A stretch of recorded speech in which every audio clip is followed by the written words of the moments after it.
Olá, tudo bem? Hoje nós vamos falar sobre a competência 4 da redação do Enem, que avalia o aspecto da coesão, que é um aspecto muito importante para que o seu texto tenha não só coerência, como também uma argumentação eficiente. O próprio guia do participante da redação do Enem nos apresenta algumas recomendações acerca dessa competência. Alguns teóricos sugerem que a coesão textual seria como que uma argamassa do texto, ou seja, seriam os recursos que o aluno usaria para interligar as partes desse texto. Então, essa coesão, que é um aspecto definidor da eficiência argumentativa de um texto, pode ser avaliada, pode ser medida em vários sentidos. Por exemplo, a coesão dentro de um parágrafo, entre as frases que compõem um parágrafo, e a coesão também entre as partes do texto, entre os parágrafos do texto, por exemplo, entre o parágrafo de abertura e o parágrafo de encerramento, ou seja, entre a introdução e a conclusão desse texto. Então, há várias perspectivas a partir das quais nós podemos avaliar se a coesão do texto é efetivamente boa ou não. Na última conversa que nós tivemos, nós falamos ontem exatamente sobre a competência 3, que avalia, entre outras coisas, a coerência do texto. É importante que o aluno veja que coesão e coerência não são a mesma coisa. Elas dialogam entre si, mas são diferentes. A coerência é avaliada no plano dos sentidos, dos conceitos e das ideias que são trabalhados ao longo do texto. E o plano da coesão é avaliado a partir da estrutura desse texto, da superfície desse texto. Então, um problema de coesão se percebe no próprio texto, visivelmente. Agora, esse problema de coesão, que pode ser também, por exemplo, um problema de pontuação, pode ou não interferir no sentido desse texto. O guia do participante da redação do Enem apresenta a competência 4 da seguinte maneira: demonstrar conhecimento dos mecanismos linguísticos necessários para a construção da argumentação.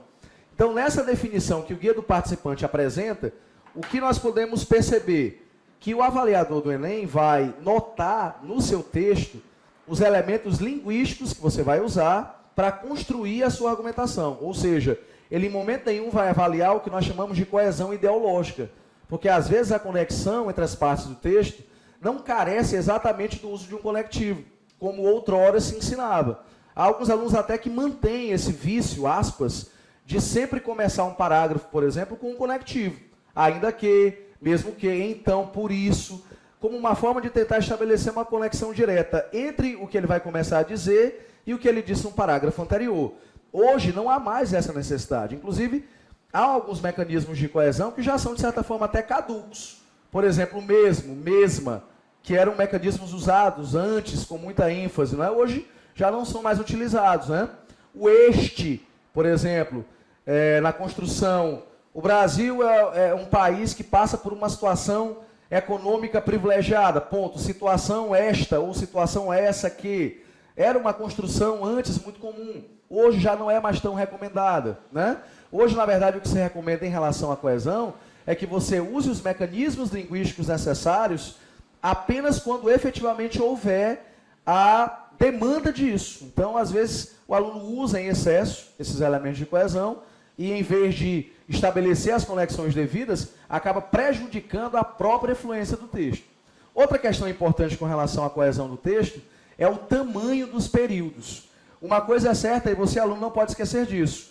Quanto maior for o seu período, ou seja, quanto maior for a sua frase, mais ela estará sujeita a desvios não só de coesão, como também de pontuação, que podem comprometer a compreensibilidade, a coerência do seu texto e a eficiência na argumentação desse texto. Então, tenha cuidado com relação ao tamanho dos períodos, para que o seu texto não fique muito extenso. E, ao mesmo tempo, também tenha cuidado para que você não peque pela falta, né? Você pode tomar cuidado com a extensão dos períodos, para que eles não fiquem tão extensos, mas também deve tomar cuidado com relação ao recorte desse texto. Às vezes o aluno escuta uma recomendação dessas e acaba recortando, fatiando muito esse texto. Os períodos ficam muito curtos, os sinais de coesão, os mecanismos de coesão não são bem utilizados, e isso acaba prejudicando a fluência desse texto. Tenha cuidado também com relação a isso.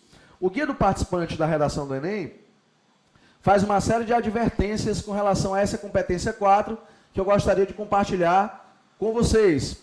É bom que você leia, como eu já tinha dito em outro momento, esse guia na íntegra, né? Mas especificamente em relação à competência 4, quais são as recomendações que ele faz? Na elaboração da redação, você deve evitar, primeiro, frases fragmentadas, como eu acabei de falar, que comprometam a estrutura lógico-gramatical. Segundo, sequência justaposta de ideias sem encaixamentos sintáticos, reproduzindo usos típicos da oralidade, ou seja, orações ligadas a orações, o que aumenta o tamanho do período, sem os devidos mecanismos de coesão utilizados para ligar uma frase a outra ou uma oração a outra. Terceiro, frase com apenas oração subordinada, sem oração principal. Isso acontece muito também quando o período é mais extenso. O aluno começa o período com uma oração principal, coloca uma vírgula e aí inicia uma série de orações intercaladas, subordinadas, põe o ponto final lá no que seria o encerramento do período, mas a oração principal não é concluída.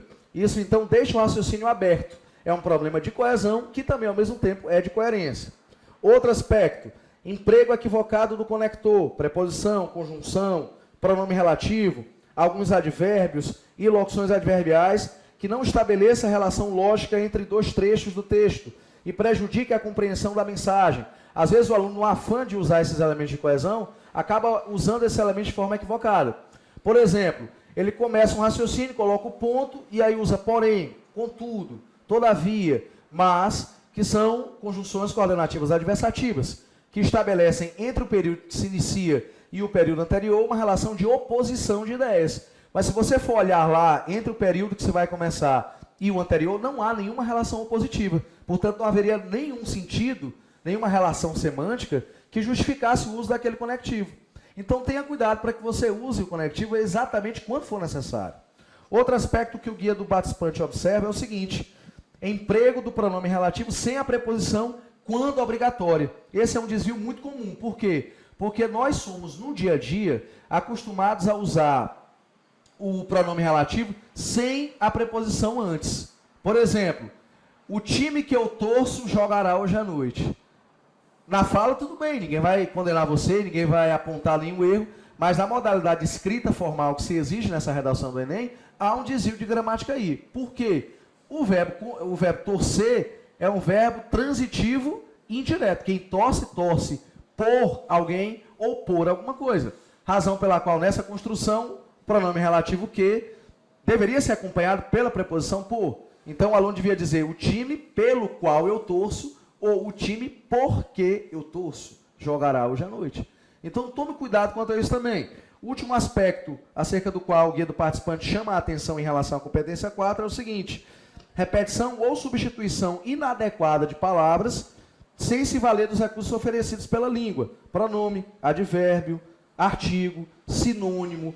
Então, o aluno, às vezes, demoniza a repetição de palavras, como se ela não pudesse ser utilizada de forma nenhuma.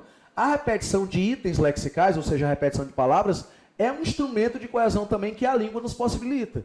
Agora, é óbvio que é preciso ter cuidado. Às vezes a repetição é desnecessária. Então você pode usar um artigo, você pode usar um substantivo, você pode usar um advérbio, um pronome, para evitar que essa repetição sem necessidade aconteça. Tá? Então tenha cuidado com relação a isso, para que o seu texto seja efetivamente coeso. Há uma última questão que é importante que nós observemos, que é a seguinte: o nível 5 da competência 4, que é essa sobre a qual nós estamos falando, que avalia a coesão do texto, menciona a importância de o aluno usar um repertório diversificado de elementos de coesão.